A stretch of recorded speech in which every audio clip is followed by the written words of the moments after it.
Hola, buenas tardes. Buenas tardes. Buenas tardes.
Voy a empezar a poner la presentación.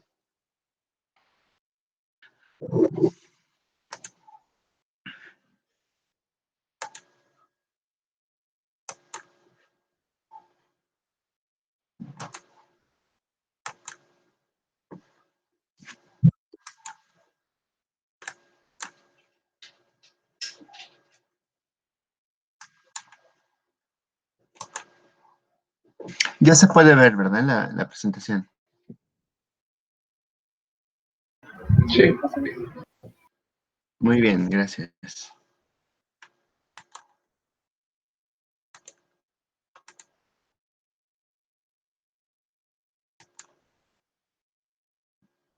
Bien, entonces la ocasión anterior estábamos justo llegando al punto en donde ya teníamos oportunidad de verificar cuáles podrían ser las condiciones a nivel del sistema nervioso, ya particularmente sobre algún tipo de neurona especializada, en donde por causa de este gatillamiento o digamos descarga paroxística que habíamos explicado la vez anterior alrededor de la epilepsia, hablábamos de que existían potenciales sitios en donde podríamos observar esta oportunidad clínica, ¿no? O sea, dígase el mecanismo de acción. Entonces, lo importante aquí a considerar nuevamente es el planteamiento de cómo evitar que ese flujo eléctrico, ¿se acuerdan que comentábamos todo este flujo desordenado que podía venir desde un punto focal o de una región localizada de la corteza cerebral, sea de un hemisferio o de otro o de ambos, causaba particularmente algunos de los diferentes tipos de crisis convulsivas o no convulsivas en la epilepsia. Creo que esto también era una situación que aprendimos a distinguir, ¿no? De cierta manera. Entonces, alguien podría, por ejemplo, aquí para abrir el foro, decir que en la epilepsia, todas las crisis implican, por ejemplo, sacudidas en una persona. ¿Alguien podría responder si eso es cierto?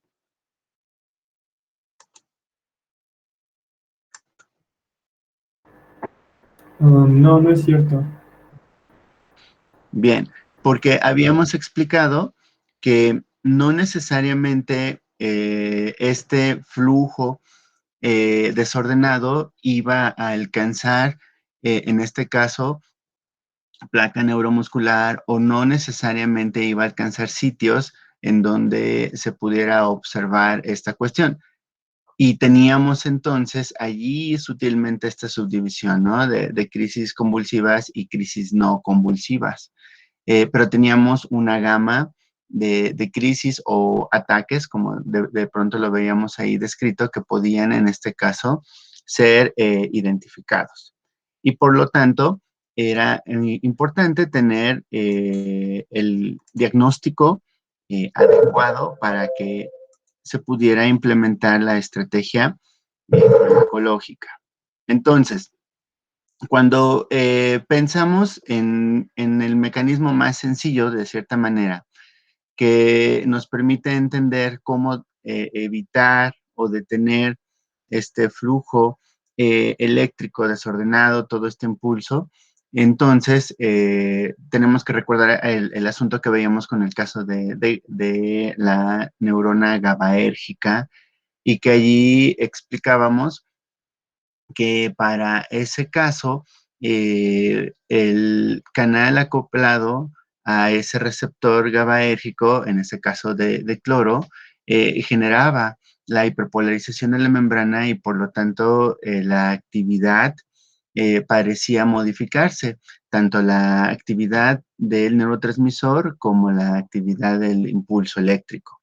Entonces, o del potencial eléctrico. Entonces, aquí tendríamos que pensar desde esa lógica también. Pero yo les alcancé a decir la ocasión anterior. No necesariamente era solo el canal de cloro o ese electrolito como tal, el que podía modificarse o el que podría en un determinado momento tener esta precisión, ¿no? De poder modificar ese potencial. Entonces, leímos inclusive en el texto de Pharma que a veces estas desregulaciones en los electrolitos podrían estar asociadas a la causa de la epilepsia, ¿no? Entonces yo les decía, aquí vemos en esta figura no solamente al receptor GABAérgico, sino que tenemos en este caso otro tipo de canales que podrían tener un papel en ese proceso de modificar ese potencial. O sea, hablamos de los canales de calcio acoplados a voltaje, dependientes, mejor dicho, de voltaje, igual en el caso de los de potasio y los de sodio, siendo los de sodio y los de calcio los que tienen una vigencia en varios tratamientos para algunos tipos de epilepsia. No queda en este caso fuera el rol del receptor GABAérgico como tal, o sea, aquí nos lo ponen de otra, así como asociado a esta neurona posináptica, este papel.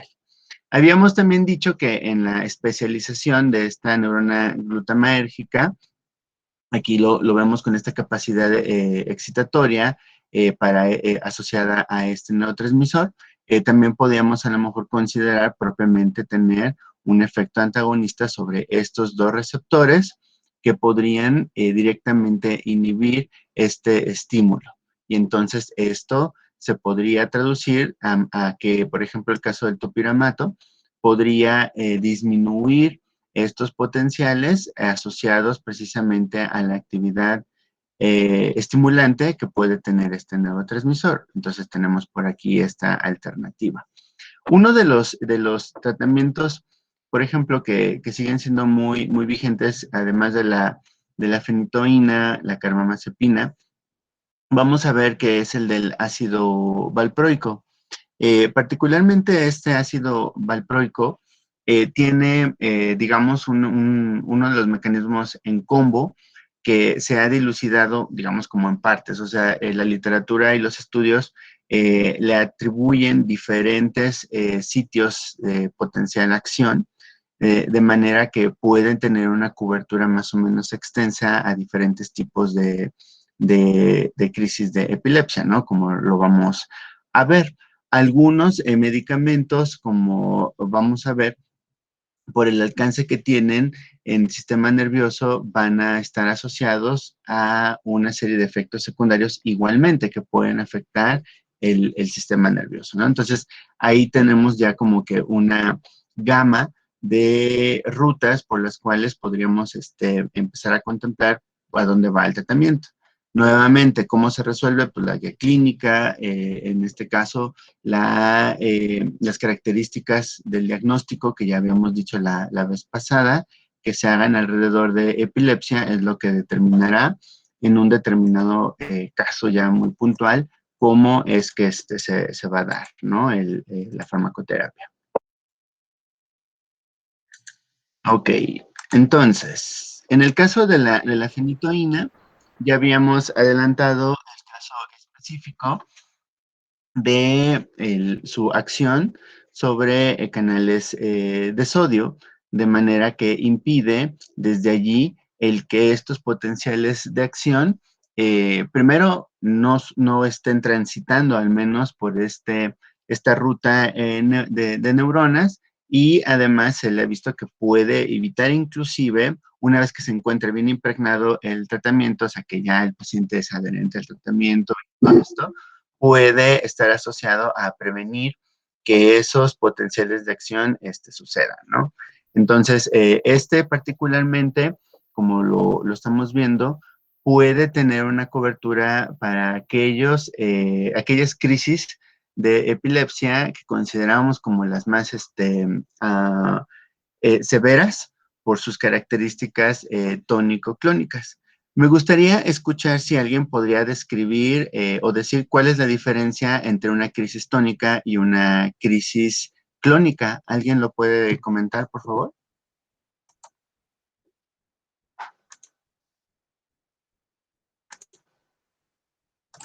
La crónica es una serie, ¿no? Entonces, No te escuchamos, bueno, no te escuché bien.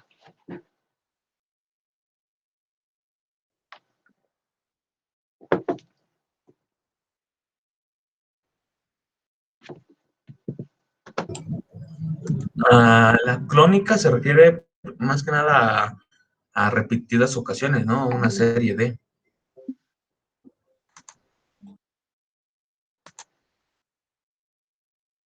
Ajá. La pregunta fue, ¿cuál es la diferencia entre un ataque o crisis tónica de una clónica?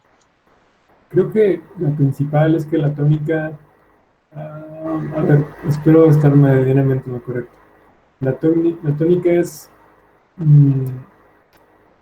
así en términos generales, es como cuando el paciente está como quieto, muy quieto, o sea, que pues, de repente, no sé, como un lapso que la gente se queda quieta.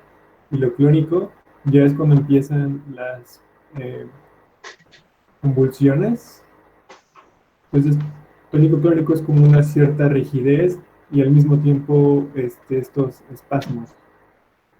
No sé si... A ver, entonces aquí hay que aclarar varias cuestiones. Las crisis o ataques tónico-clónicos no son simultáneos, acuérdense. Va la aparición de acuerdo a la manera en cómo está escrito aquí el texto, y desde la vez pasada así venía la indicación. Primero es la etapa tónica y después la clónica, teniendo en cuenta que la parte de la crisis tónica tiene que ver con el tono muscular, acuérdense que así se los dije, y particularmente hablamos de rigidez, ¿de acuerdo? No es que el paciente esté como quieto, es más bien está rígido, ¿sí? O sea, se le aprecia con una postura rígida, ¿sí? En el caso de las crisis clónicas, sí estamos haciendo referencia, dice su compañero espasmos, pero propiamente estamos hablando de la sacudida o de la crisis convulsiva como tal, la convulsión como tal, ¿sí? De ahí que yo les decía y les preguntaba hace rato, en la epilepsia no vamos a tener oportunidad de decir que siempre va a haber una crisis convulsiva. ¿Se acuerdan que de ese fue de donde partimos la vez pasada? se dice, se piensa, es el mito número 4827, que todas las personas que viven con epilepsia sufren crisis convulsivas. Falso totalmente, ¿sí? Las personas que viven con epilepsia, pero que tienen diagnosticado una característica, como una crisis de esta manera, ¿no? O ataques tónico-clónicos generalizados, entonces ellos sí, pero hay crisis convulsivas, perdón, hay enfermedades o diagnóstico, mejor dicho, de epilepsia que no necesariamente implican una etapa clónica, ¿sí? ¿Se acuerdan que había ataques o crisis tónicas? ¿Sí? Que hablábamos de de estos tipos de epilepsia que eran como atípicos, ¿no? Que hablaban de rigidez, ¿sí?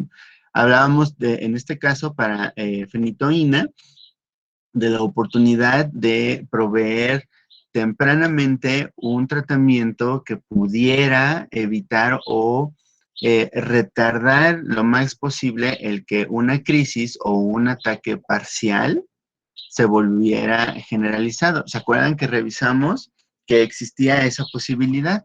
Que había una figura que nos indicaba de forma descendente la potencial evolución de esta condición si es que no se identificaba en tiempo, y decíamos que era complicado también. Esto sí también lo discutimos, y bueno, pues allí tenemos, para el caso en donde sí se pueda tener oportunidad de hacer esta identificación de ataques o crisis parciales, pues se puede dar también la fenitoína, ¿sí? Y en aquellos pacientes que han experimentado y sobrevivieron a una crisis o un ataque de esta naturaleza, el status epilepticus, entonces se recomienda llevar además un tratamiento que impida nuevamente el que regrese esta manifestación o este tipo de crisis, que ya habíamos dicho que puede ser mortal. En este caso, hablamos de un tratamiento que a lo mejor puede irse 6 meses hasta un año, basado en la experiencia de que una persona que ha experimentado este estatus puede en corto plazo tener otra vez la desfortuna de vivir otra vez ese estatus o esa crisis nuevamente. Entonces, se va como un tratamiento profiláctico por algún tiempo y bajo estricto monitoreo del especialista para verificar que el paciente no esté expuesto a las potenciales condiciones que gatillaron la crisis, ¿no?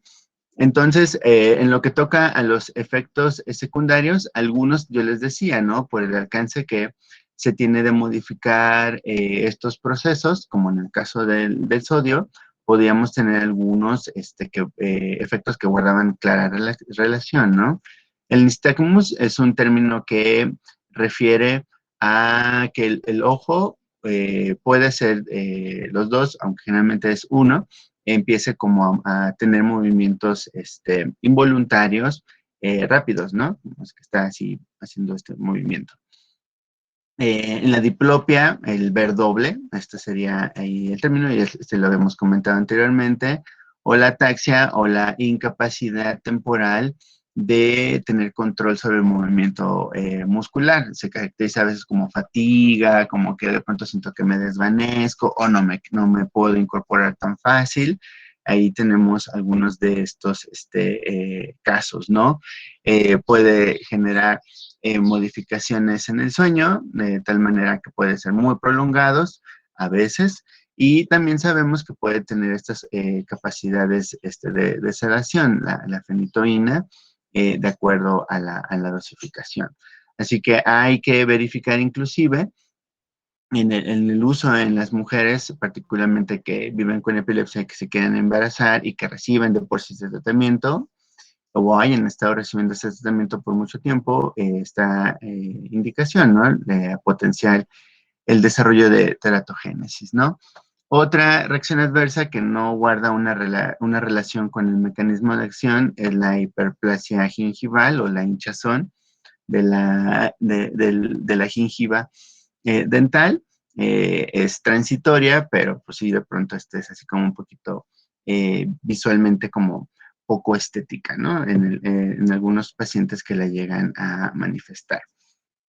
La carbamazepina, a diferencia de la fenitoína, tiene una gran diferencia en lo que toca al no tener esta capacidad sedante, lo cual digamos como que lo deja fuera de esta limitación de ser un medicamento pues, controlado, a diferencia de la fenitoína, ¿no? Digamos que es un medicamento que sí requiere presentar idealmente la receta, pero ya saben que estamos en el México mágico, en donde eso es relativo, y lamentablemente en la farmacia comunitaria, y entonces hablamos de que la carbamazepina, pues digamos, tiene una accesibilidad más fácil, es mucho más económica incluso, y también alcanza a modificar con incluso un orden de seguridad mayor el trabajo de los canales de sodio a nivel de la neurona presináptica también, ¿no? Entonces, comparte prácticamente este mismo sitio de acción que la fenitoína, pero con menos efectos secundarios, lo cual se traduce, a lo mejor también ahí van a decir ustedes, en un menor número de potenciales usos clínicos, o sea, vemos que al menos están por aquí señalados estos tipos de crisis o ataques, el más severo o de los más severos, el tónico clónico y los parciales, ¿no? Entonces, digamos que ahí tenemos oportunidad de tener cubierta esta cuestión.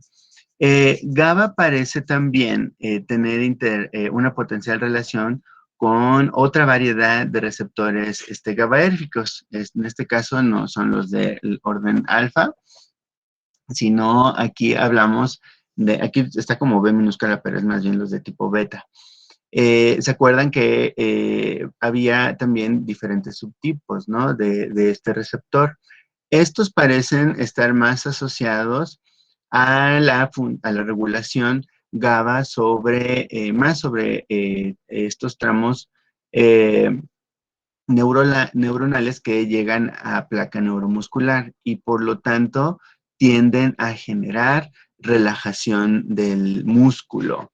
Esto porque disminuyen inclusive la hiperalgesia que puede desarrollarse en músculos que se encuentran contracturados o expuestos a una misma posición. Entonces, esto habla de una capacidad, como dice aquí, antineurálgica a nivel muscular principalmente, y entonces esto le da otro potencial uso que no está aquí, puesto, y que estamos hablando de a lo mejor como esto, ¿no? Relajante muscular o antiespasmo muscular puede ser utilizado. La carbamazepina en general la vemos normalmente asociada a epilepsia, pero de pronto cuando se hace la revisión de los registros clínicos, pues no vemos ningún antecedente o diagnóstico de epilepsia como tal. Entonces, hay que verificar si no está tomando este medicamento una persona con este otro propósito que les acabo de comentar, ¿no? Hay que verificar durante el uso de este medicamento si no existe una interacción, así como en el caso también de la fenitoína, que de algún medicamento que expresamente tenga que ser modificado por específicamente una misma línea del citocromo, de citocromo a nivel hepático. Entonces, aquí, por ejemplo, en el caso de la inducción que puede inducir, hablaría que además se necesita verificar si existe en el otro tratamiento que puede llevar de forma concomitante una persona, si existe un medicamento que pueda estar siendo afectado por esta inducción y hacer una modificación en la dosificación. Sin embargo, el asunto es más bien primero ver si es necesario hacer ese proceso de conciliación del tratamiento antes de implementar la carbamazepina y en general este tipo de tratamientos. Cuando ya empezamos también a pensar en los otros líneas de agentes y que no necesariamente impactan sobre el canal de sodio, pero que sí más bien nos remite, ¿se acuerdan? Al caso específico del receptor GABAérgico acoplado a canal de cloro, pues tenemos aquí el fenobarbital, ¿no? Que este era el barbiturato que habíamos también de hace tiempo comentado que podía tener este uso sobre este tipo de crisis. O sea, parece ser un mediador particularmente de GABA, de prolongar, ¿se acuerdan? El estado activo de GABA y por lo tanto el asunto era que pues podíamos nosotros entonces observar esta mejoría, ¿no? Sobre todo en el estatus epilépticos que podría ser utilizado junto con la fenitoína, aunque más el fenobarbital, como un tratamiento de elección cuando esas crisis convulsivas eran muy prolongadas en tiempo. ¿Se acuerdan que eso también lo decíamos en la sesión anterior?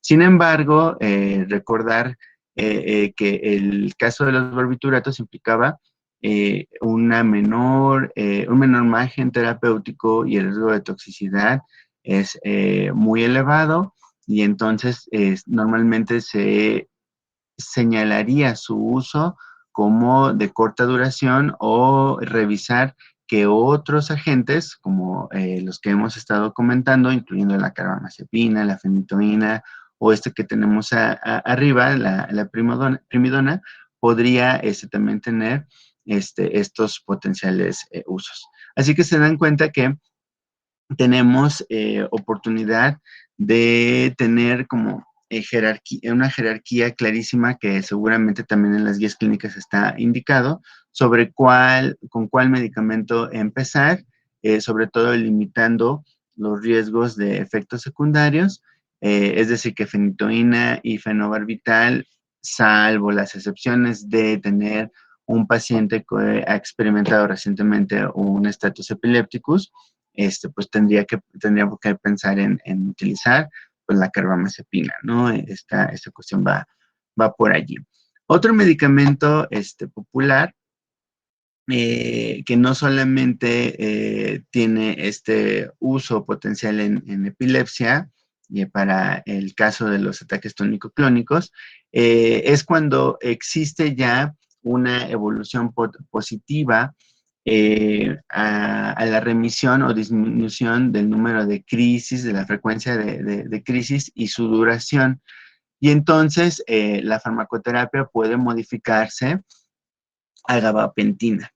La gabapentina es engañosa en su denominación porque normalmente supone que puede tener una formulación que puede mimetizar el efecto GABAérgico o modificar de alguna manera el canal de cloro acoplado al receptor GABAérgico.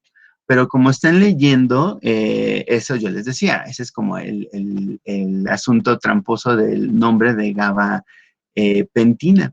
O sea, realmente no tiene su mecanismo de acción una relación directa con este receptor, sino que más bien va sobre este sitio, es la manera como de correceptor que hace que se modifique la función del canal de calcio en la neurona presináptica y por lo tanto varía su voltaje y nuevamente llegamos al punto de se modifica el potencial de acción que viene transmitiendo esta neurona y entonces esto ayuda a regular todo ese flujo desordenado y entonces pues puede traer resultados positivos en el tiempo para disminuir el número de crisis o su severidad, ¿no?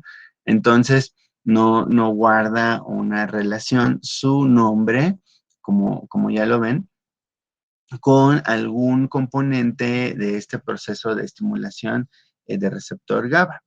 pero resulta que, como les decía, para aquellos pasos en donde claramente se observa que los pacientes están en remisión, pueden hacer el uso, ¿no?, de estos agentes.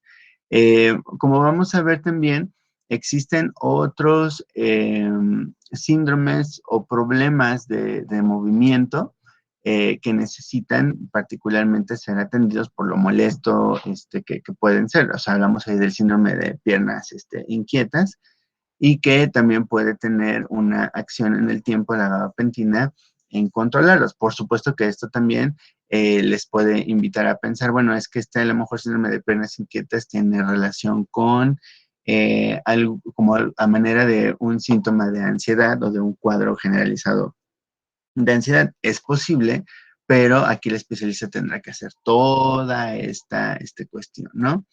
En las personas que desafortunadamente transiten con una infección por herpes, entonces, sobre todo, por ejemplo, cuando hablamos de la parte de la espalda, entonces es posible que quede altamente sensibilizada la región y genere dolor, genere cosquilleo, esta sensación como de picazón.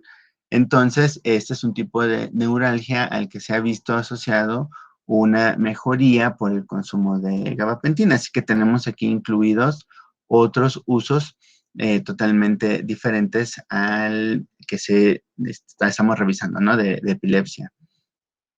Para el caso de los efectos secundarios, vemos que persisten los de la naturaleza que afectan al sistema nervioso, incluyendo la alteración del sueño, debilidad o cansancio y la diplopia, ¿no? El ver doble. La mayoría de ellos, o sea, pueden ser reversibles, pero, o que se autorresuelven en poco tiempo, pero en el caso del sueño hay, digamos, como que una ventana de frecuencia que puede ser variable. Hay personas que no les gusta tomar gabapentina porque se sienten con sueño todo el día. Entonces, el asunto es que les puede incapacitar, sobre todo en aquellas personas que se encuentran laboralmente activas, y entonces esto puede ser una limitación. En general, la somnolencia es un efecto secundario que puede aparecer relativamente pronto, y si no se revierte y es una condición que esté afectando la calidad de vida de la persona o su rutina cotidiana, es recomendable considerar otra alternativa. Ya pensando en el caso de otros tipos de ataques o crisis y además otros sitios de acción que ya veíamos que no necesariamente van alrededor de la modificación de los canales de sodio, pues tenemos aquí otro que también modifica de cierta manera el funcionamiento de los canales de calcio. Y entonces tenemos la etosuximida para particularmente aquellos ataques o crisis de ausencia. Y todavía, así como lo vemos en el ácido valproico, que este es el que yo les decía que tiene un efecto en combo, para los ataques de ausencia, ¿se acuerdan que era muy importante igual verificar el correcto diagnóstico y el alcance que en términos de frecuencia y duración estos ataques o crisis de ausencia podían tener en las personas? Entonces, parece ser más vinculado el éxito terapéutico de disminuir esas crisis en número de frecuencia y de duración, aquellos mecanismos de acción que puedan modificar el trabajo del canal de calcio. Entonces, etosuximida tiene como, sobre todo esta especificidad. Se acordarán que carbamazepina parece también tener una influencia sobre este canal también, pero estos serían como los más de primera línea para este tipo de crisis. Sin embargo, como les había adelantado, en el caso del ácido valproico, además de tener una acción sobre el canal de calcio y el de sodio, se ha estudiado y existe ya evidencia que permite verificar que el ácido valproico puede mejorar la actividad GABAérgica, de manera que puede incrementar los niveles de este neurotransmisor a nivel de la neurona presináptica, modificar inclusive los sitios activos de enzimas que catalizan o modifican la actividad de este neurotransmisor, y entonces tenemos ahí ya este efecto en combo. Inclusive se ha visto que hay personas que pueden ser susceptibles a que el propio ácido valproico mimetice el efecto de GABA como tal. Entonces, esto se traduce por todas estas potenciales rutas en una disminución de este potencial desordenado que puede estar asociado a estos tipos de ataques mixtos, que se acuerdan que implicaba a lo mejor el tener crisis tónicas y luego crisis clónicas o crisis parciales o generalizadas, ataques mioclónicos, que estos sí tenían una potencial capacidad de generar, ¿se acuerdan? Estos movimientos, este tipo de convulsión, pero eran muy localizados, o las crisis tipo gran mal, que también eran, digamos que podría ser aquí el ácido valproico una alternativa para cuando el caso de carbamazepina no sea exitoso, en un dado momento para este tipo de crisis. Acuérdense que gran mal hablamos de las crisis tónico-clónicas generalizadas, ¿no? Que esta era otra denominación que tenía. Y ya también la diferencia de efectos secundarios, me parece que aquí es de un orden diferente, sobre todo en lo que toca, me refiero a diferente en la severidad que podrían tener, o sea que sigue siendo en el orden de leve a moderado, y creo que aquí aparece para el caso de toximida, el caso de la hipersensibilidad, que lo veíamos o lo notaron que también estaba puesto para fenitoína. Entonces, esto ya sabemos que siempre que vamos a considerar el uso por primera vez de un tratamiento en una persona, hay que preguntarlo y hay que monitorizar cómo le va en las primeros días del tratamiento, ¿no? Si es que no genera algún efecto que libere histamina, ¿se acuerdan? Ahí esto es importante. Tenemos aquí una potencial contraindicación cuando se use una combinación de ácido valproico, por ejemplo, con el fenobarbital o la carbamazepina. Ya habíamos adelantado para el caso de carba el asunto de esta inducción que podría generar, o bien, en este caso, que compitan por algún sistema microsomal y redunde esto en una contraindicación, ¿no? O sea, ocupas uno o el otro, pero no vas a usar a lo mejor no vas a poder utilizar en la prescripción dos agentes de esta línea. Entonces, aquí pues ya queda como más clara esta precisión en la contraindicación. Y por último, pues también ya habíamos dicho que para algunas benzodiazepinas se podía tener un uso, sobre todo en los casos de estatus epilépticos, pueden tener una contribución en la prevención de este estatus, así como lo habíamos comentado previamente, ¿no? Una persona que ya supera un estatus epilépticos está propensa a sufrir otro. Aquí es posible utilizar de forma profiláctica este tipo de agentes, ¿no? Hablamos también que pueden ser utilizados para estos otros casos, los de crisis de ausencia o ataques mioclónicos, y ya los efectos secundarios que habíamos asociado a estos agentes, ¿sí? Entonces, no tenemos que olvidar que en el abordaje de epilepsia será muy importante verificar cómo está trabajando el neurólogo respecto al uso de alguna guía o algún documento consenso que permita facilitar la naturaleza de la prescripción y que de esta manera podamos también estar atentos a esta cuestión. Bien, ¿tiene alguna pregunta o comentario hasta aquí?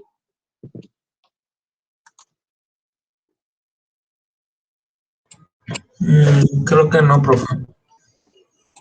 Bien, voy a dejar de presentarme, voy a ir a un documento de PDF.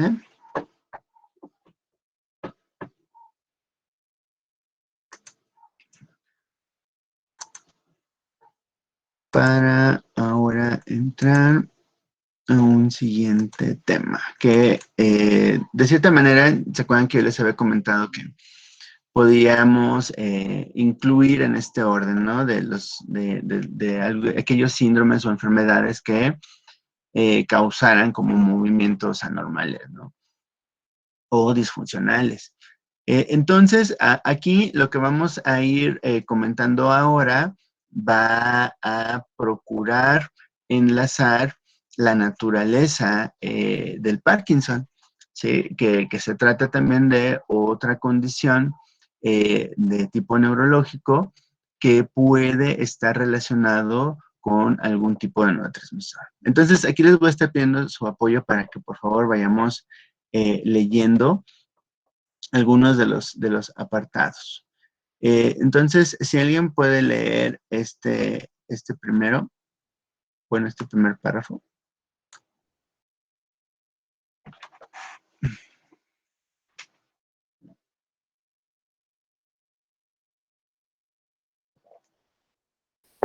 Entre las diversas, Yo lo leeré. Oh, entre las diversas funciones que tienen los ganglios basales, no todas bien definidas, destacan su capacidad de controlar la actividad motora. Por lo tanto, sus enfermedades se expresan por una pobreza de movimientos con rigidez muscular, síndromes asinético-rígidos, o bien por un exceso de movimientos involuntarios anormales, síndromes disinéticos. Entre los síndromes asinéticos rígidos se encuentran la enfermedad de Parkinson y los diversos tipos de parkinsonismo, sintomático o iatrogénico. Las atrofias multisistémicas, la parálisis supranuclear progresiva, la enfermedad de Wilson y otras enfermedades degenerativas. Los síndromes disinéticos comprenden los temblores no parkinsonianos, las coreas, las micromiopías, los tics y las distonias. Gracias, las mioclonias. Muy bien. Entonces, aquí nuevamente ustedes tendrán que ahí darle search ahí en su memoria a todos estos, a estas regiones, a estos espacios, a estos órganos del sistema nervioso, sitios del sistema nervioso central, que cuando se revisa esto ahí en la anatomía y en la fisiología, nos dicen que tienen ciertas funciones asociadas a ciertos órganos o acciones. Aquí particularmente ya se dieron cuenta que se están enfocando particularmente a la capacidad del movimiento, ¿no? O sea, que particularmente el asunto de la actividad motriz, la que nos permite, entre otras cosas, hacer el desplazamiento, guarda una relación con los famosos ganglios basales. Entonces, se recordarán que estos ganglios basales son sitios relativamente anatomoprofundos hacia la parte inferior de la corteza cerebral y que estos ganglios basales van a tener ciertas características, entre ellas de ser sitios, digamos, como de interconexión de diferentes tipos de tramos o haces de neuronas que permiten precisamente efectuar el movimiento, o sea, es de tanto de forma aferente o eferente en lo que toca a la señalización tanto eléctrica y de neurotransmisores para poder llevar a cabo el movimiento, ¿sí? Esto que evolutivamente se traduce en el cerebro inconsciente o conscientemente, nos permite ponernos de pie, hacer la caminata de la sillita al refrigerador cuando queremos tomar algo, o para ir a abrir la puerta, para pararnos y contestar el teléfono, etcétera. Por lo tanto, cuando hablamos de que las enfermedades de estos ganglios basales ocurren, lamentablemente van a distinguirse por esto que me gusta como dice, ¿no? Una pobreza de movimientos y rigidez muscular, ¿sí? Entonces, ¿por qué si la epilepsia parece estar relacionada con movimiento, la epilepsia no está aquí puesta? Porque habíamos dicho la vez pasada que la epilepsia podía tener un origen muy focal o muy puntual en un hemisferio de la corteza cerebral o en ambos, pero que particularmente dependía de todo este impulso errático de potenciales de acción. Aquí lo que nos está diciendo es que parecen estar más asociados estos ganglios basales y sus estructuras anatómicas en este proceso de Parkinson. Entonces, si vemos como que en epilepsia y en Parkinson existe cierta coincidencia, por ejemplo, en este término, movimientos anormales. Pues sí, una convulsión es un movimiento lamentablemente anormal. Yo lo decía la vez pasada que era muy dramático, muy estresante. Era esta crisis clónica sumamente incapacitante, ¿no? Y que podía, se puedan tener varias consecuencias durante su duración. Es un movimiento anormal, nadie se pone a convulsionar porque lo quiere, ¿verdad? Entonces, en este caso, esa denominación no necesariamente le posiciona a la epilepsia como, como una condición que tenga clara relación con esta afectación a nivel de esta cuestión. Entonces, espero que aquí vayamos entendiendo esta cuestión, solo para tener particularmente esta cuestión, ¿no? De cómo es este posible planteamiento alrededor de lo que es Parkinson, ¿no? Y si alguien puede leer este apartado del ganglio basal, el que estoy dejando ahí subrayado, por favor.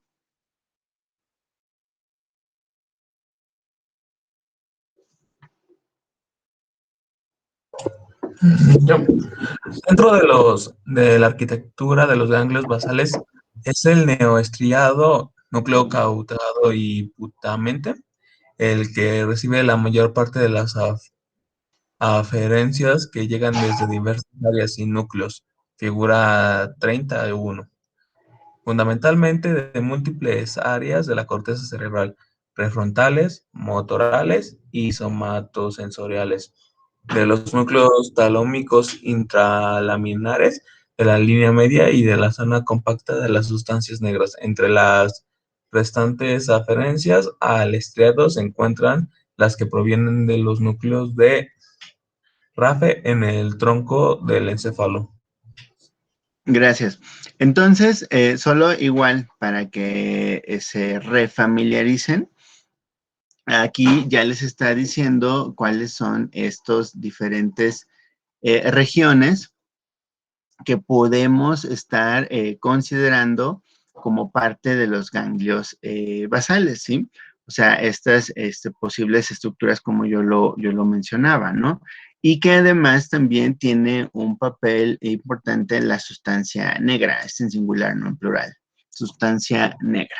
Entonces recordarán que en esta sustancia negra existe un rol importante de neurotransmisores, ¿no? Y de esta forma se ha visto asociado el rol de algunos de estos neurotransmisores como dopamina, como potenciales, digámoslo así, actores en el desarrollo de la condición de Parkinson, ¿sí? Ok, entonces, ¿alguien puede leer este apartado? Este es un poco más grande, por favor.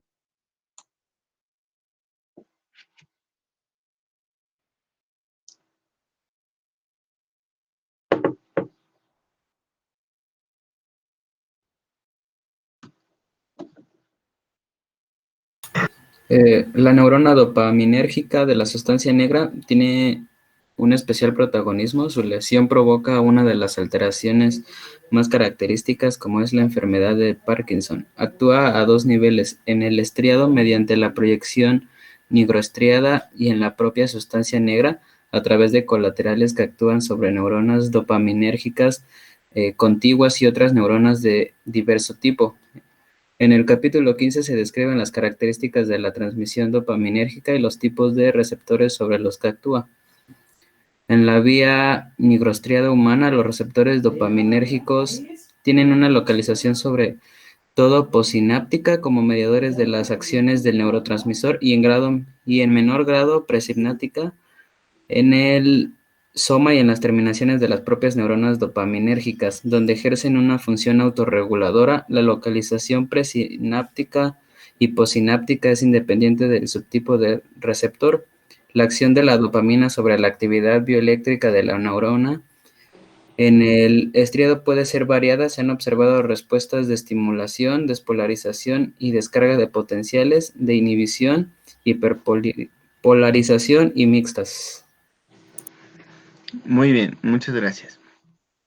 Entonces, aquí, como hemos tratado de verificar en otras condiciones neurológicas, es verificar si existe a lo mejor la asociación de algún neurotransmisor y de esta manera poder desarrollar el pensamiento que nos invite a decir es posible entonces que sí se modifica el trabajo especializado que tienen estas neuronas, en este caso la dopaminérgica, podría observarse potencialmente un mecanismo de acción.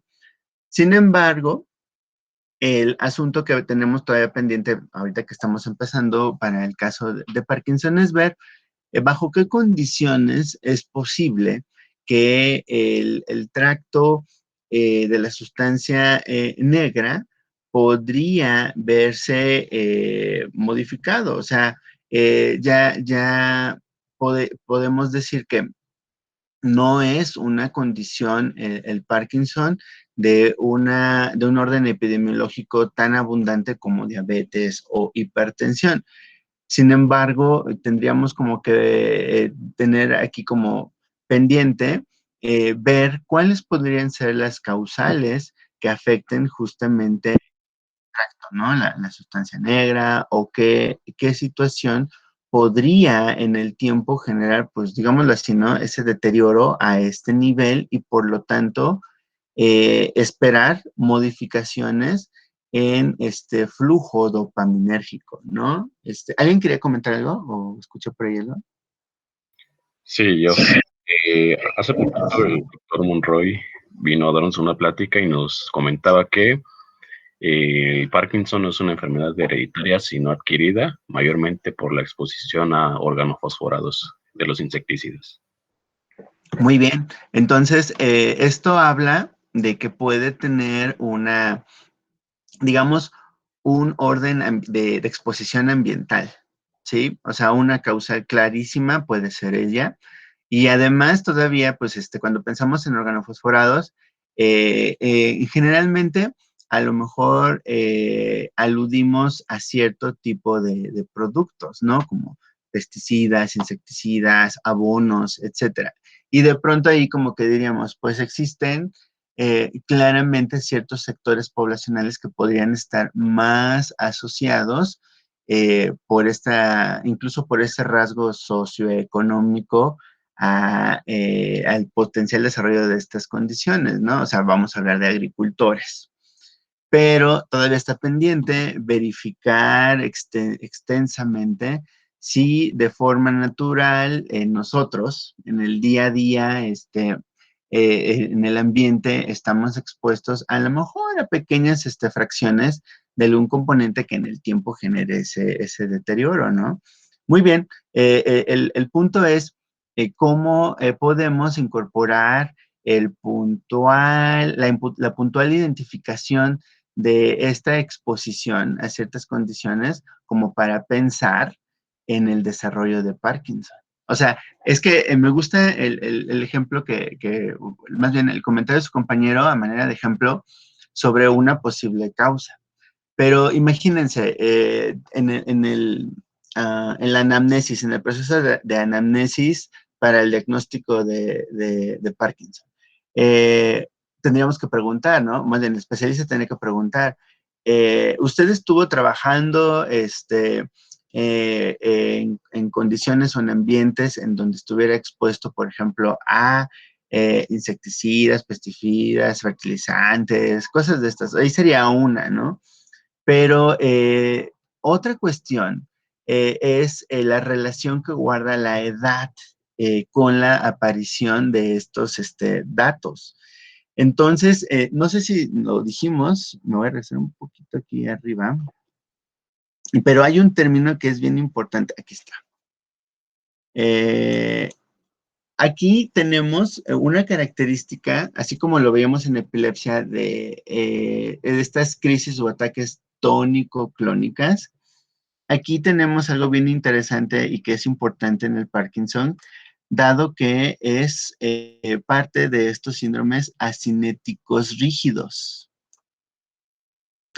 Entonces, fíjense, así como en la epilepsia decíamos la vez pasada, normalmente la gente dentro de ese mito 4000, no sé qué dije, piensa que la epilepsia es una enfermedad que invariablemente causa convulsiones. Ya lo resolvimos, ya dijimos sobre el tema.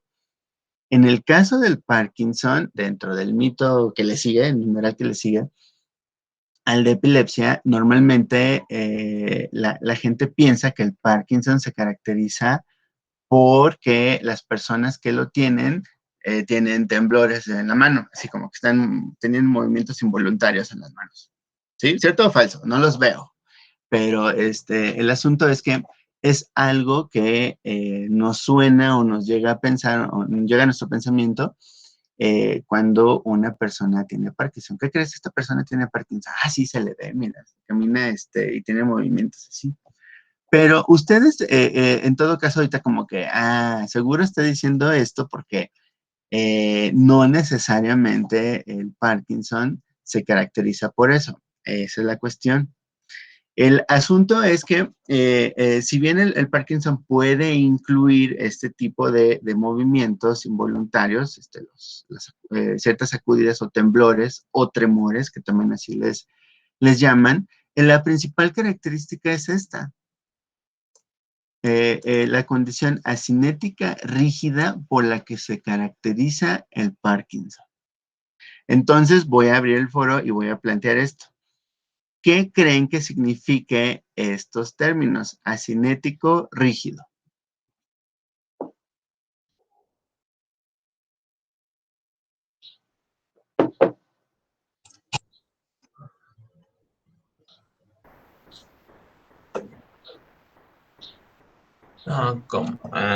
Que el músculo es incapaz de moverse, que se queda rígido, ¿no?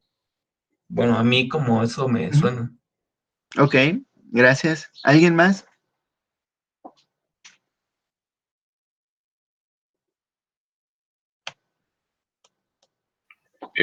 Asinético, bueno, cinético se refiere al movimiento, entonces asinético es sin movimiento, ¿no?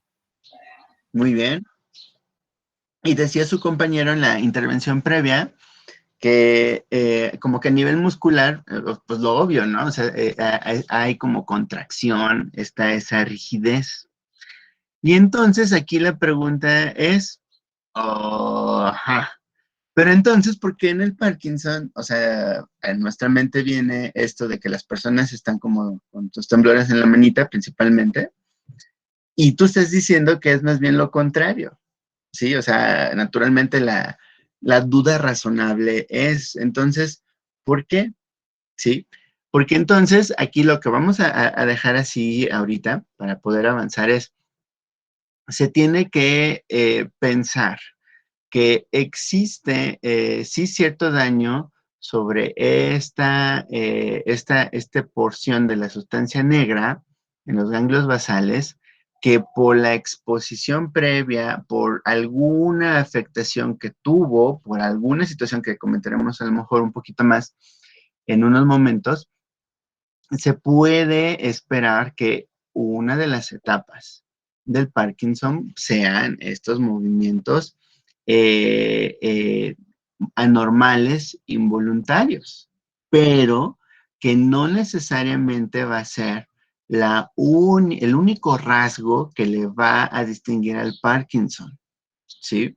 Porque inclusive, vean aquí abajito, hay síndromes que en este caso discinético nos invitaría como el razonamiento de su compañero, ¿no? Pues si cinético tiene que ver con movimiento, la etimología, esta, este rasgo etimológico de dis habla de que los movimientos pueden ser desordenados, ¿sí? Pero no necesariamente tienen este orden parkinsoniano. O sea, que esa persona puede parecer que tiene Parkinson porque a lo mejor tiene un movimiento desordenado, pero no necesariamente tiene afectado la sustancia negra del núcleo basal. O sea, es como un pseudo parkinsonismo. ¿Sí? Entonces, aquí la cosa es, ¿habrá entonces que ponernos a estudiar la sustancia negra en el paciente? ¿Es posible visualizar esto en una tomografía? Es muy complicado. Pues una biopsia, Cairo, pues imagínate, o sea, es súper invasivo y súper riesgoso, o sea, te van a mandar a volar los especialistas, ¿no? O sea, no. Bueno, pues a lo mejor, podríamos, ver algún parámetro bioquímico. Si no es el de la dopamina ahorita, el que tenemos presente, o sea, su cuantificación, es difícil pensar en otro, ¿sí? Entonces tenemos que pensar en los rasgos más bien de naturaleza de la evolución de la enfermedad, o sea, estos que podrían ser características asinéticas rígidas que pueda estar manifestando una persona que apunta que tiene Parkinson. Entonces, sí está de cierta manera complicado pensar en el diagnóstico, así como súper puntual de Parkinson, ¿no? Voy a poner ahora aquí el PowerPoint.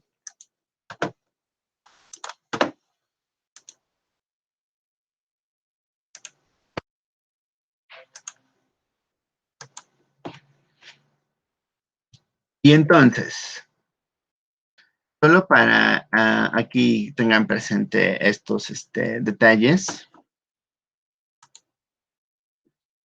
Los primeros estudios apuntaron específicamente a una deficiencia de dopamina.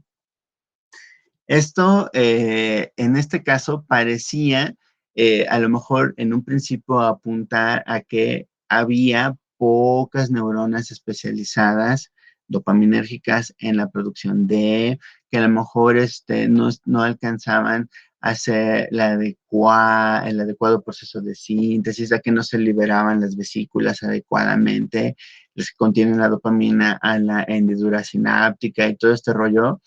Pues sí, eso es lo que en un principio se pensó que podía tener relación. A lo mejor se tiene que poner cierto detalle en favorecer este enfoque dopamimético, de estos términos que hemos utilizado previamente, para poder en este caso subsanar estas cantidades de dopamina.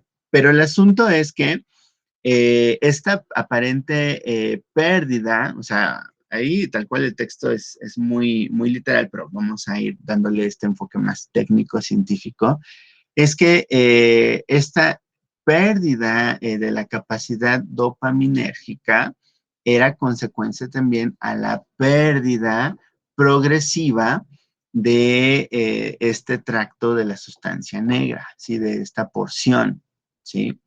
Entonces, digamos que aunque se pudiera habilitar este enfoque dopamimético que yo decía, lo que va a poner en cierto riesgo el éxito de una estrategia de esa naturaleza sería qué tan deteriorado se encuentra esa sustancia negra en la persona, ¿sí?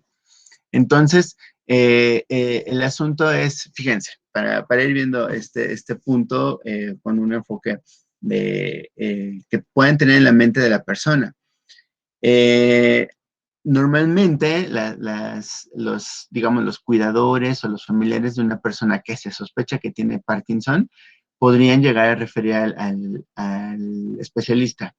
Es que aquí mi papá, mi mamá, empezó, ya tiene como unos 3 meses, así como que tenía tics y como que el movimiento de la mano. Pero vea, ahorita ya es así, todo el tiempo está así con la tembladera.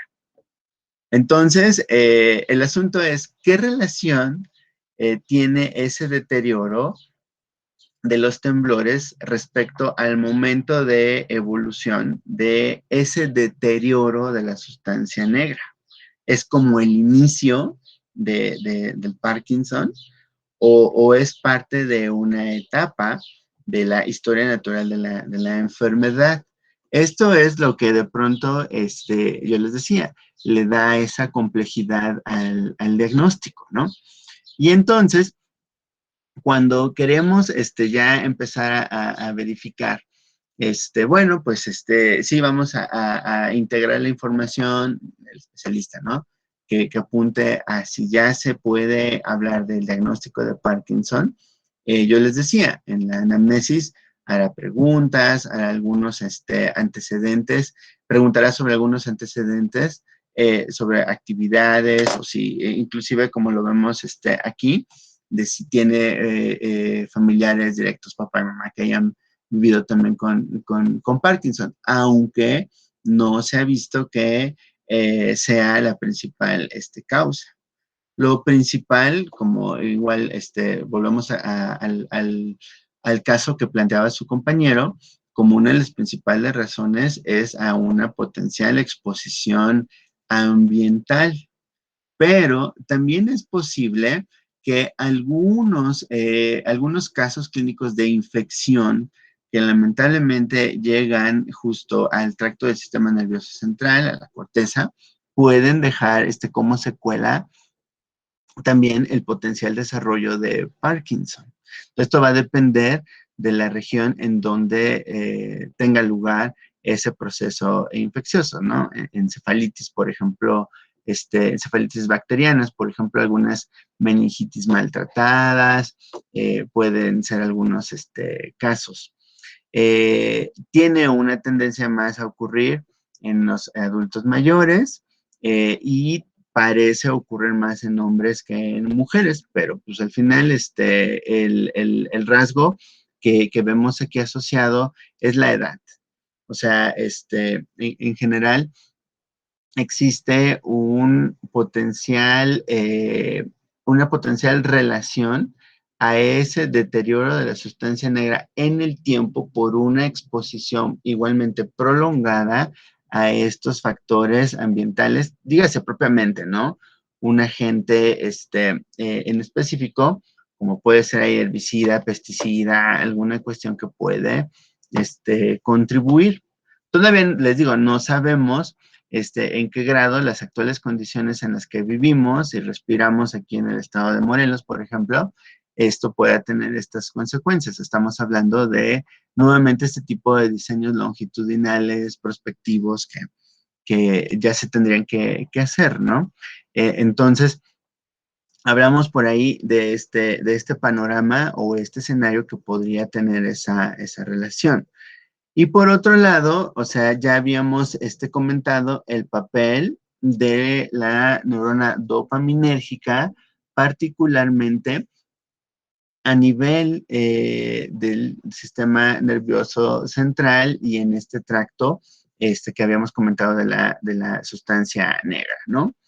Entonces, de pronto, cuando vemos así claramente tejidos diseccionados, que esto es así a lo que alude más particularmente estas figuras, O sea, sí se observa, como les comentaba, este tipo de anomalías en el deterioro, particularmente de esta sustancia negra, que pues, su nombre es por esta apariencia que da en esta porción del ganglio basal, ¿no? Entonces, ya les decía que aquí pues, son cortes transversales y se trata de una región que se encuentra pues, por debajo de lo que es el cerebro propiamente, y entonces ahí tenemos esta cuestión, ¿no? En el tiempo también, cuando se empezó a ver que el ganglio, esta porción del ganglio basal tenía una clara relación con el sistema motor que coordina los movimientos y con el cual se podría explicar, híjole, ya llegó aquí el ruido. Espero que me estén escuchando bien. En este caso, se expone particularmente esta ruta o este sistema extrapiramidal que particularmente se distingue por alcanzar la placa neuromuscular y entonces tener este tipo de movimientos desordenados o disinéticos, ¿no? Que también decíamos. ¿Sí me están escuchando bien o me espero tantito en lo que se acaba el ruido vecinal? Está bien, profe. Sí, déjame cierro la otra puerta, porque si no, va a ser molesto.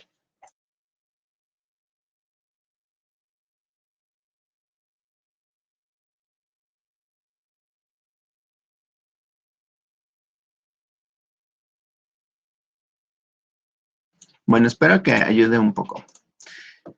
Ajá, entonces, precisamente por este rol que podía tener la dopamina, también se encontró que tenía particularmente una relación con el incremento de otro neurotransmisor que particularmente ya habíamos anticipado que tenía acción también sobre la placa neuromuscular y es la acetilcolina. Entonces, esta relación de ambos neurotransmisores parecía que se modificaba conforme este deterioro de la sustancia negra se evidenciara. Y entonces, ¿qué es lo que podríamos en el tiempo estar observando? Diferentes estadios de evolución de la enfermedad. Entonces, ahí estamos llegando ya a este punto de resolver ¿por qué ese término asinético rígido? ¿Se acuerdan? Y por otro lado, el de decir, si en una persona aparece ya la evidencia de los movimientos, yo les pone aquí de la manita, estos temblores o la agitación de extremidades, ¿a qué etapa de la evolución de la enfermedad específicamente se refiere? ¿Sí? Entonces, por un lado vemos en la presentación clásica, pues si hablamos del tremor o los temblores, pero también de la rigidez muscular que ya habíamos anticipado, sus compañeros lo dijeron, ¿sí? Y eventualmente la disminución del movimiento, lo que dijo su compañero, ¿no? Lo asinético, y que esto es gradual, no es como así súbito, ¿no? De que de un día para otro la persona deja de moverse. No, esto quiere decir que involucra cierto tiempo el que la disminución del movimiento de una persona ocurra, ¿sí? Entonces, el caso, por ejemplo, de los estadios, ya vemos que va en orden descendente, ¿no? De acuerdo a esta figura. Pueden ser, en este caso, en un solo lado, no son señales o síntomas bilaterales, y habla de ahí de temblor en un miembro, en este caso, de una extremidad superior, como pueden ser las manos, y generalmente de una, ¿sí? Sea del lado derecho o izquierdo, ¿no? Entonces, aquí, por ejemplo, ¿qué tan severo puede ser el temblor de la manita, ¿no? Que yo les decía. Esto también es variable. O sea, aquí tenemos que distinguir que el temblor ocurre de forma involuntaria por este deterioro de la sustancia negra que invariablemente va a modificar esta capacidad dopaminérgica y acetilcolinérgica, pero se va a recuperar una vez que ese miembro se ponga como a trabajar. O sea, este es una de los estadios tempranos, ¿no? Como que es como un tic, realmente no estoy todo el tiempo haciendo así con la manita, pero, o sea, tanto me pongo a escribir o sujeto a algo, se quita, ¿no? El problema es que en algunas personas este rasgo del temblor es incremental. En otras personas es prácticamente así como el mismo. O sea, es como discreto, como que no es tan incapacitante. Pero hay en algunas personas el caso en donde no solamente es un lado, ya vemos en el estadio 2, que se pueden observar síntomas bilaterales, de manera que ahora las dos manitas están temblando. Entonces, no siempre en todas las personas se va a evolucionar de la misma manera en los estadios. Sin embargo, el asunto aquí es que las personas hasta este punto, estadio 1 y estadio 2, no van a evidenciar una ausencia de movimiento como tal, sino que empieza en el tiempo ahí la cuenta a disminuir la capacidad, por ejemplo, del desplazamiento, ¿sí?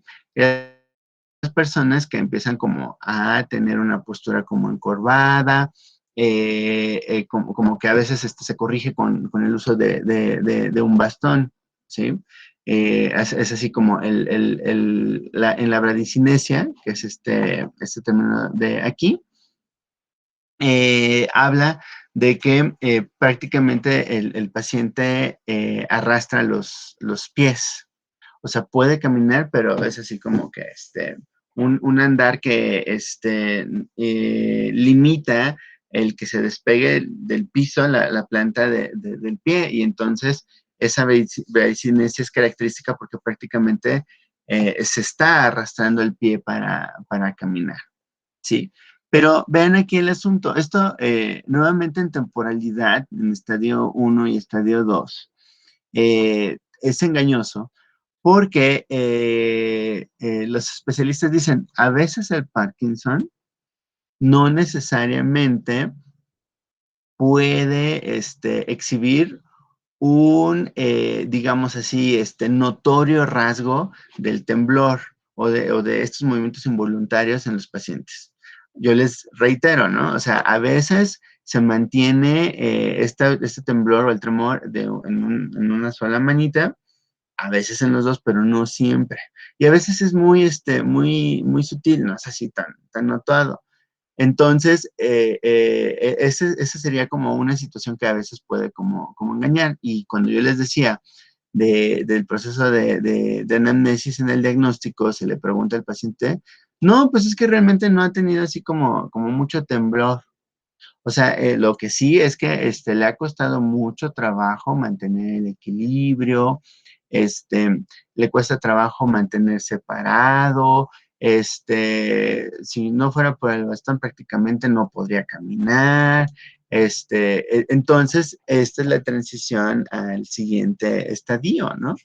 En donde además de tener ya movimientos muy lentos, que ya aquí es más notoria este término de asinesia, esto se explica porque van ganando mayor rigidez en sus músculos. Esa rigidez es la que en el tiempo, porque ahí se va ganando en términos de neurotransmisores, se va evidenciando, mejor dicho, menos dopamina y más acetilcolina que mantiene en este caso más tiempo constricto el tejido muscular. Entonces, esas posiciones como rígidas, o sea, que ya ven aquí claramente en la figurita, pueden tener esa relación y es igualmente proporcional al tiempo que ya se llevó este deterioro. Entonces, Esto también habla de que esta exposición ambiental tiene que ser así como muy, muy, muy larga, ¿no? De un largo antecedente. Y entonces tenemos esta cuestión, ¿no? La disfunción generalizada o moderadamente grave quiere decir que cuando se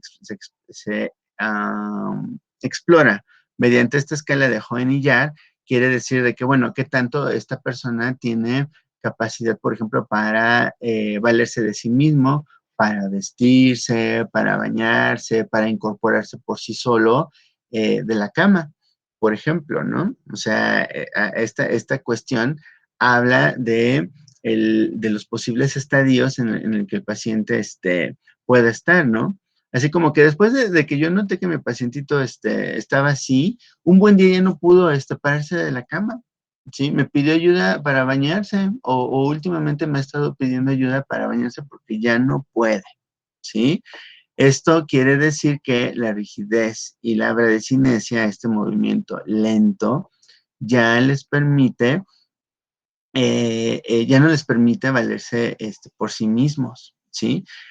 A tal grado que en la siguiente estadio de la evolución, propiamente la rigidez ya les lleva a este estadio así dramático, ¿no? O estado catatónico, o sea, la rigidez es tal que ya no hay movimiento, pero si esos movimientos, si hubo o si se mantuvieron, ya no, pues ya está así totalmente como dobladito, flexionadito, a veces asiente, a veces no, y tiene pues que depender de alguien, ¿no? Ya de un cuidador para prácticamente hacer todas sus cosas. Entonces, ustedes pueden ver claramente que en el estadio 5 de esta evolución de la enfermedad es donde ya se verifica la vigencia de este término asinético y rígido, ¿sí? Entonces, si empezamos a replantear las cosas que decíamos, una de ellas era, entonces el Parkinson es una enfermedad que hace que las personas estén temblando.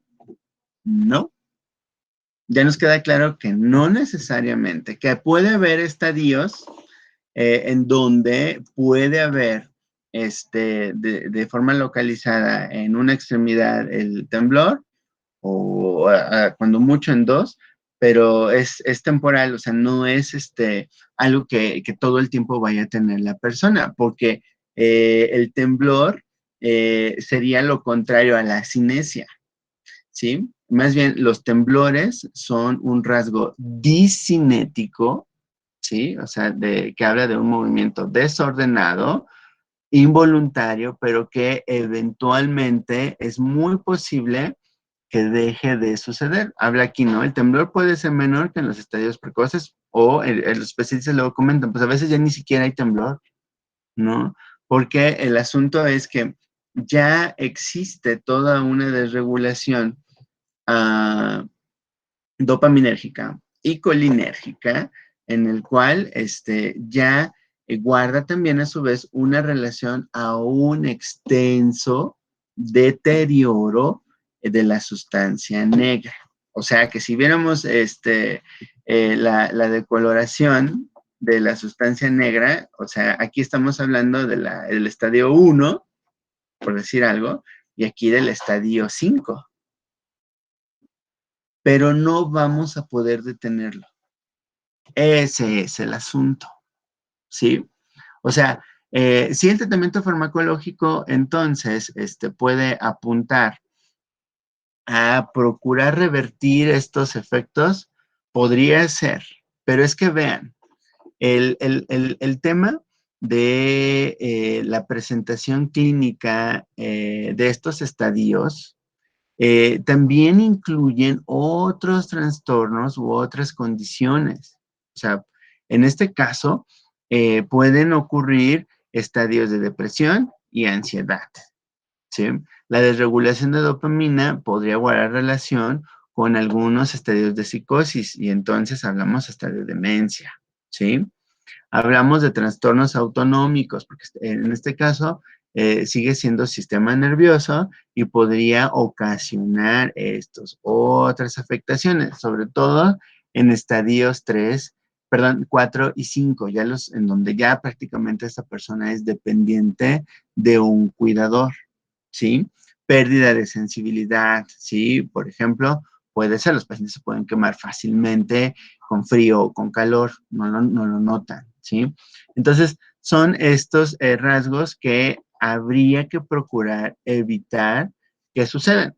Por lo tanto, el otro planteamiento que era, pues, entonces sí es importante hacer un diagnóstico oportuno en estos estadios, sí, pero el asunto es que si se otorga la farmacoterapia dopaminética o colinérgica que corresponda, porque ahorita ya entonces en nuestra mente, por ahí puede ir el tratamiento, significa que entonces, si se identifica Parkinson estadio 1 y Parkinson estadio 2 y se da el tratamiento así bien en tiempo y en forma, entonces ya no va a llegar a esos estadios. ¿Qué creen? No lo podemos asegurar. Es poco viable, o más bien, es poco correcto, mejor dicho, incluso pensar en que a la persona se le debe decir, qué bueno que lo identificamos en estadio 1 y 2 porque ya no va a suceder esto. ¿Por qué creen? Porque si bien estamos procurando modificar el flujo dopaminérgico y colinérgico de alguna forma, lo que no estamos impactando farmacológicamente es esto, este deterioro. Este deterioro, esta degradación de la sustancia negra ya no es reversible. Lo que ya si está deteriorado y si está en franco deterioro, ya no lo podemos detener, ¿sí?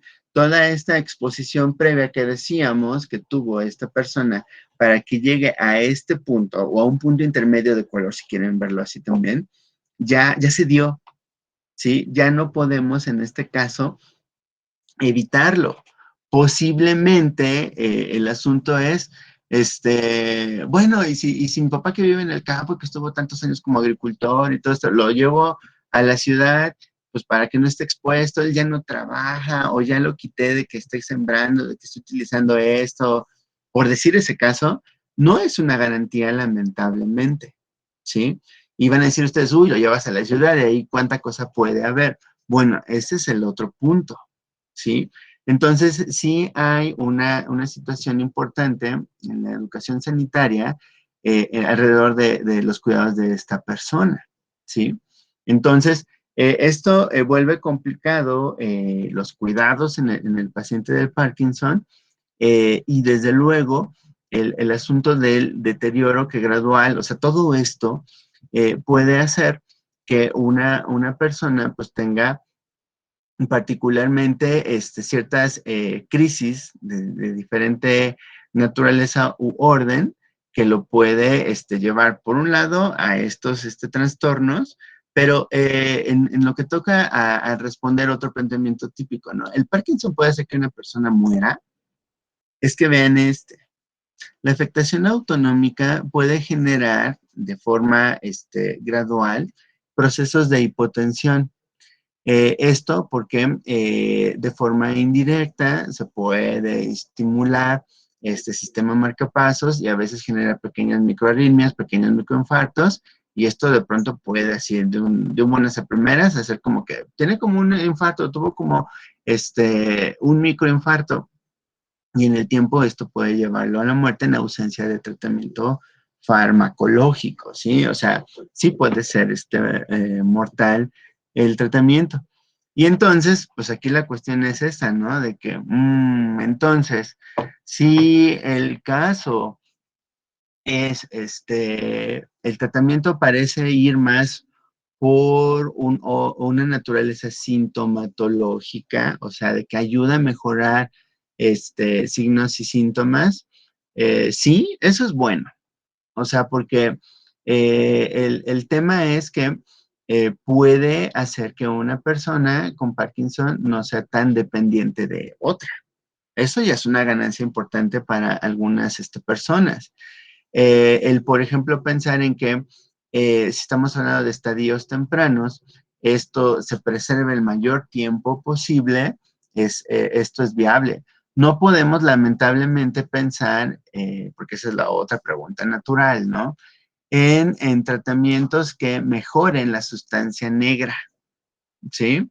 O sea, así como a manera de implantes y todo esto, hay algunos trabajos que han explorado, por ejemplo, el promover el desarrollo de tejido a este nivel, pero son muy experimentales y no necesariamente son específicos, ¿no? Entonces, es muy complicado promover la regeneración del tejido o de este tracto de la sustancia negra.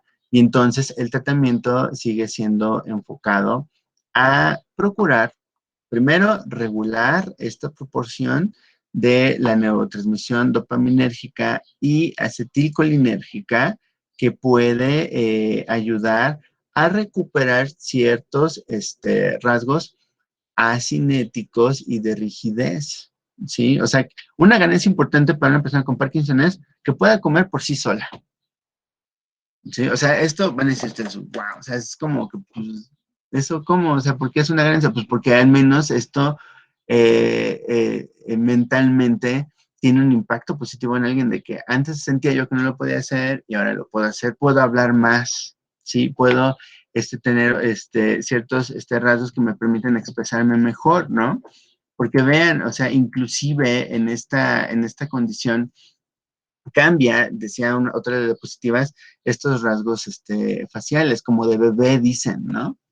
O sea, ahí tenemos estas cuestiones, o sea, como que parece que están sonriendo o contentos, pero realmente no, la rigidez así es, como que se alisa su cara, o sea, esta cuestión es por la rigidez, ¿no? Y a veces hablan así como raros, pues es por la rigidez mandibular, entonces el que se pueda recuperar esto y pueda masticar mejor, pueda hablar mejor, habla de esto, ¿sí? Oye, pero es que esto, su figurita aquí, yo pensé que era normal para una persona de su edad, ya se perdió tiempo.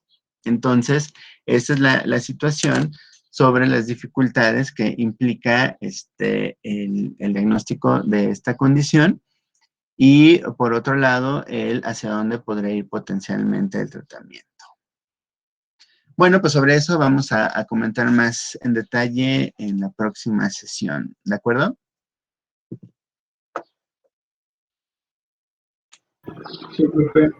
Sí. Profe, yo tengo una pregunta. ¿Sí? ¿Hay un tiempo estándar para ir de un estadio a otro? ¿O eso depende de cada paciente? Es variable, sobre todo por el grado de deterioro de esta porción de la sustancia negra. O sea, no se puede decir que, por ejemplo, en términos de las poblaciones anglosajonas o las orientales, no he visto así como esta indicación con esa precisión que tú comentas.